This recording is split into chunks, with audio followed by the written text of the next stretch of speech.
From the numbers on your boarding pass to the infamous flight meals, airline staff make sure there are a few things passengers don't know. Is it for your comfort and security? You decide. Here are 10 flight secrets never told to passengers.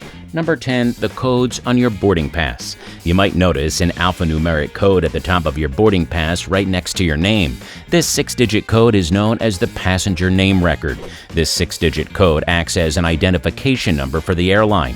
That is everything the airline needs to know to ascertain your identity. The passenger name record actually links to several important data about you: your name, date of birth, credit card information, and IP address if you booked your ticket online. While the data is encrypted on the airline server, it's precautionary to dispose of the ticket in a safer space than a public trash bin. Number 9 is random security screening. Really random.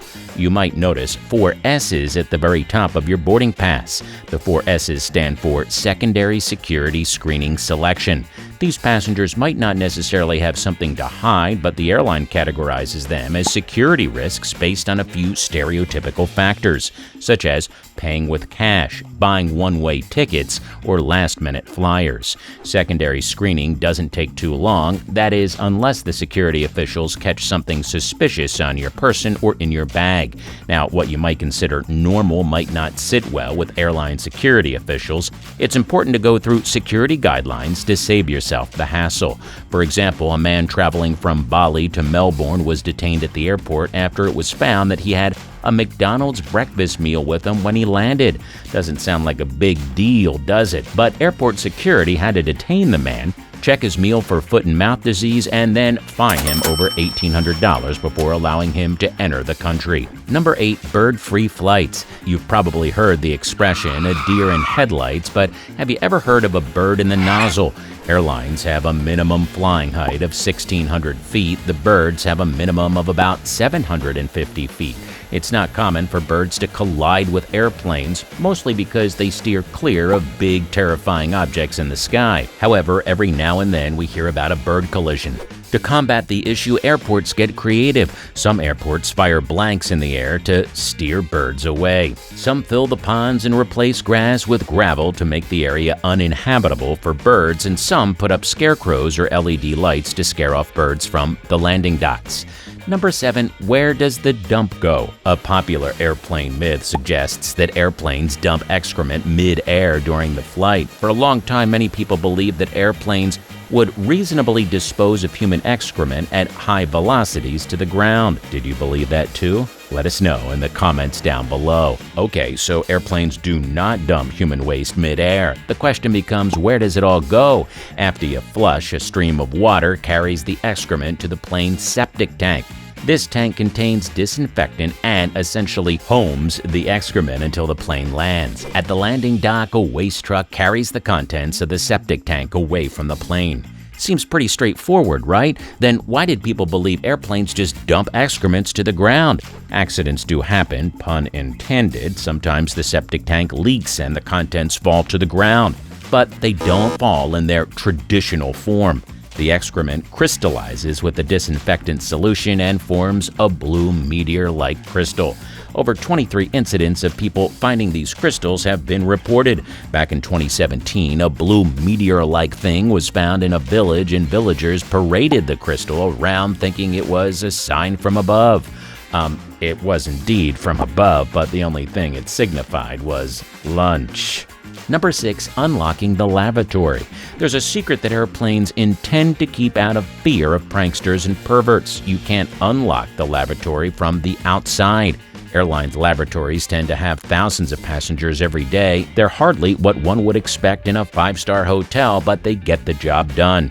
You've probably heard of an incident or two of people locking themselves inside of airline bathrooms. They're either kids who can't figure out the lock on their own or adults who can't seem to unhinge a jammed lock. The lavatory door won't budge. The door's jammed. What now? Does the passenger spend the rest of the flight in the bathroom, and does everyone else on board hold it until they land? Not necessary, because the lavatory door can be unlocked from the outside. How? Let's uncover another airline secret. You might have noticed a metallic plate right above the door. It spells out Lavatory in big bold letters. Underneath this sign is a sign that shows whether the lavatory is vacant or occupied. On the other side of this sign is the lock.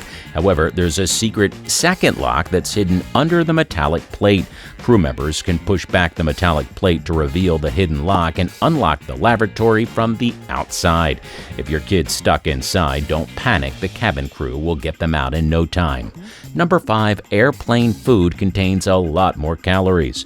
What's the deal with airplane food? This is probably the punchline to a lot of jokes, but it also poses a pretty interesting question. What really is the deal with airplane food? Airlines, even some of the fancier ones, have notoriously awful food. You'd think a group of experts who made heavy machinery fly would be able to crack the code for a good meal. The truth is, no matter how much an airline tries, they can never get the food on air to taste as good as the food on ground. This comes down to basic biology. The cabin pressure in the airplane causes the humidity to drop to 10%. That's drier than the Sahara Desert. At this level, the taste sensors in our tongue are altered. Food tastes less salty and less sweet, but salty and sweet are important. What then?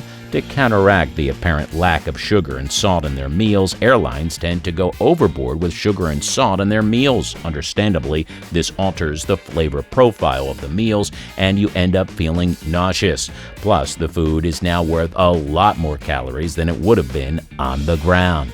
Number 4. Pilots don't eat the same meal. Did you know that pilots don't eat the same meal? If one pilot is having a nice chicken dinner, the other's probably having a salad. Why is that? Well, it's pretty obvious when you think about it. We'll give you a second to comment down your guesses. Pilots are told not to have the same meal to avoid possible food poisoning. Airlines make sure there are several food options available to avoid possible ailments. After all, the food on the plane is prepared by industrial caterers 24 to 72 hours before. Number 3. Airborne Tensions. You probably already knew that piloting is one of the most stressful jobs on the planet. You're responsible for thousands of passengers, and you're cooped up in a tiny room for several hours. Airlines try to make the flight as stress-free for their pilots as they can. They can't really minimize the number of passengers or the flight time, but they can keep adversaries from flying together. Every month, airlines send out a form intended to identify the pilots who don't want to fly together. Let's say a first pilot has a list of second pilots he or she just doesn't get along with. They'll enter their names on the list, and the airline will feed it into a database. Then, the airline will make sure no flights are shared between feuding co-pilots.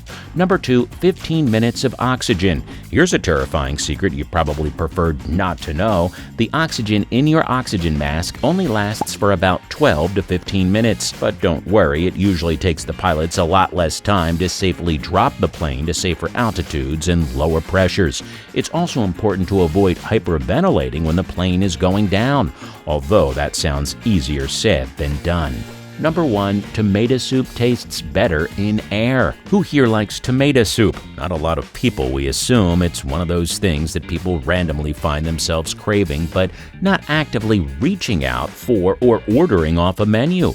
However, you might find yourself craving a hearty bowl of tomato soup when you're in the air. Why is that? High altitudes tend to dry out your senses because of the decreased humidity. This causes us to crave for something that's sweet yet salty, tomatoes. A recent study has found that passengers have felt that tomato soup served in an airplane tasted different than the tomato soup they had on ground, even though it was the same batch of soup. Alright, let us know in the comments which flight secrets you like the most. Don't forget to like the video, subscribe to INFORAMA, and check out some of our other videos. And we'll see you in the next one.